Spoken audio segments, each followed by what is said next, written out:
Well, it's time to give you my favorite metal albums of 1988. Certainly it was one of the best years in metal, and we had some amazing albums from artists such as Blind Guardian, Testament, Metallica, and even Megadeth. It is time for me to reveal to you my favorite metal albums of 1988. This is going to be in no particular order. We're not counting down 20 albums, so please don't go at me in the comment section saying, oh, you should have done 20 albums, because you all go fuck yourselves.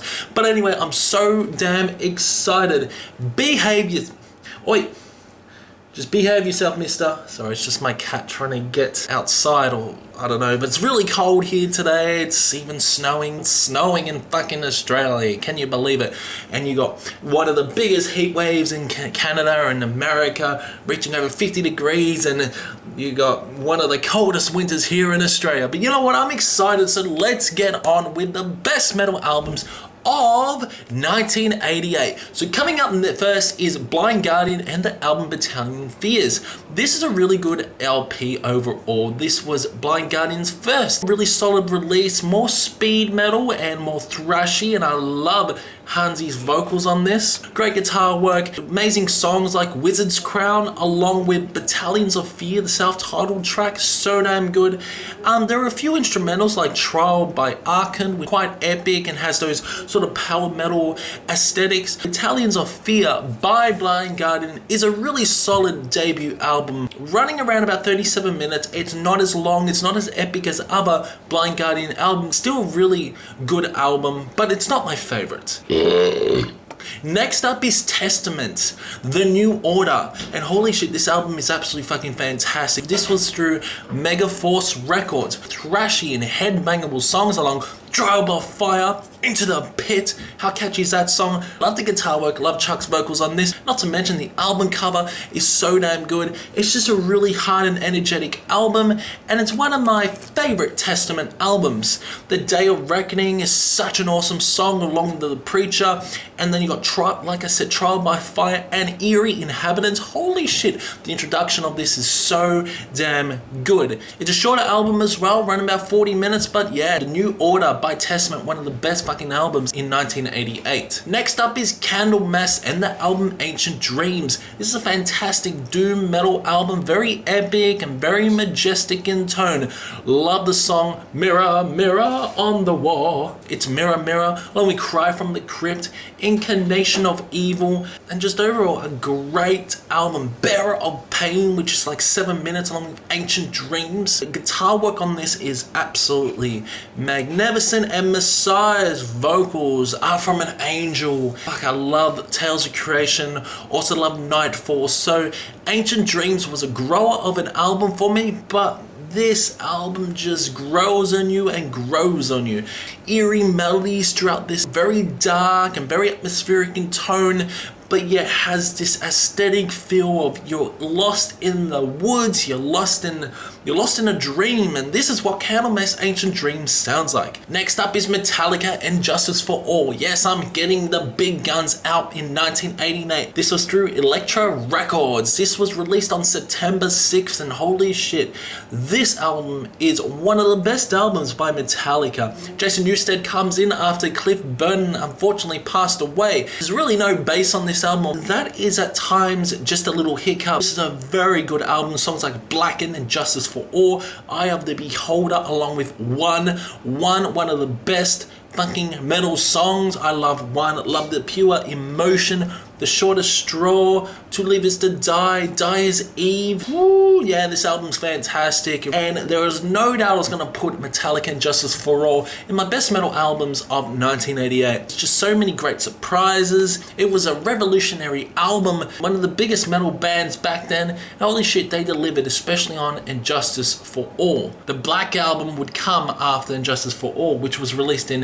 1991. But after a masterpiece such as Master of Puppets, they really intensified the heaviness on this and revealed their own identity. They were very different to other thrash metal bands such as Slayer and Megadeth. Well, we're speaking of Megadeth, the next album is Megadeth, So Far, So Good, So What?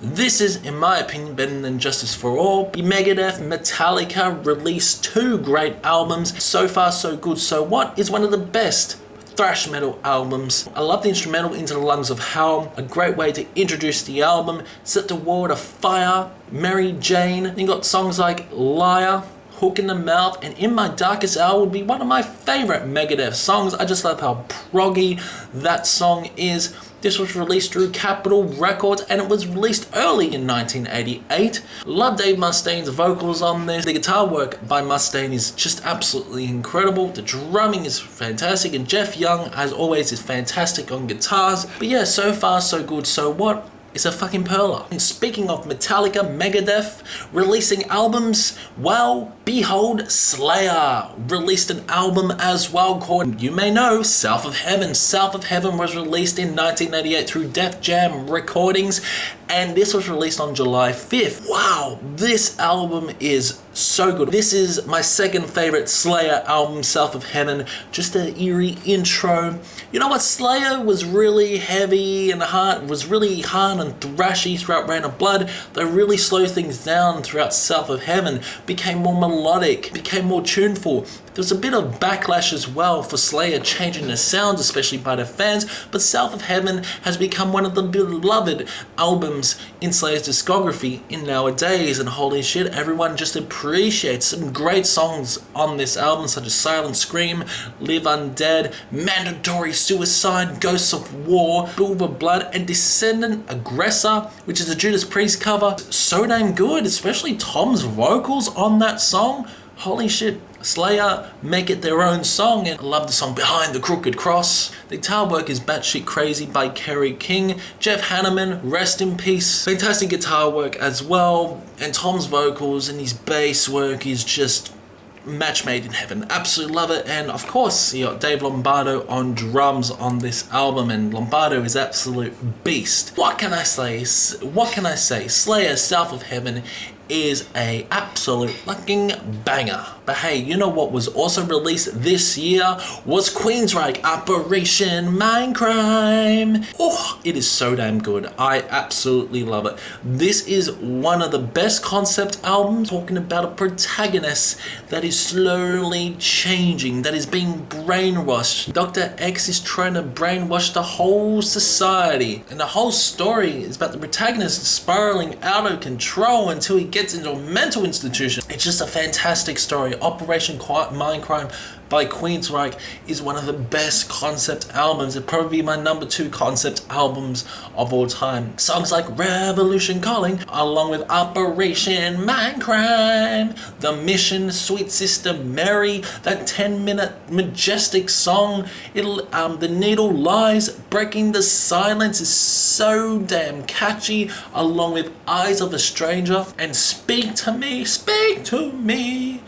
So damn good. Shame about 10 years later, they released an absolute abomination called Operation Mindcrime 2. Amazing vocals, great solos, very emotional, fantastic prog metal album. It's one of my favorite albums of 1988. Next up is it's Baffery, Blood, Fire, Death, and how can you not have Baffery in the best metal albums of 1988? This is an absolute classic. Baffery and the Pioneers of Black Metal created a fantastic album called Blood, Fire, Death, which is close to a masterpiece by some. A Fine Day to Die. A Fine Day to Die is a masterpiece.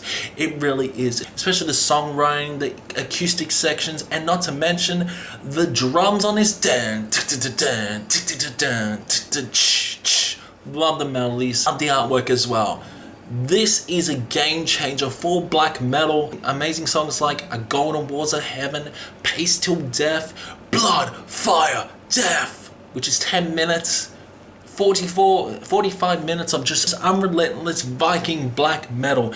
It's so damn atmospheric as well. The production is just eerie at times.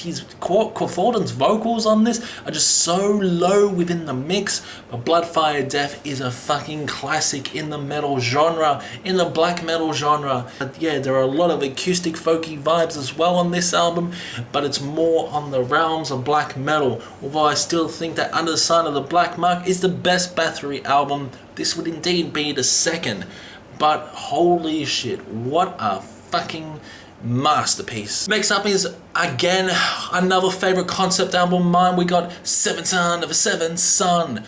Seventh Son of a Seventh Son by Iron Maiden.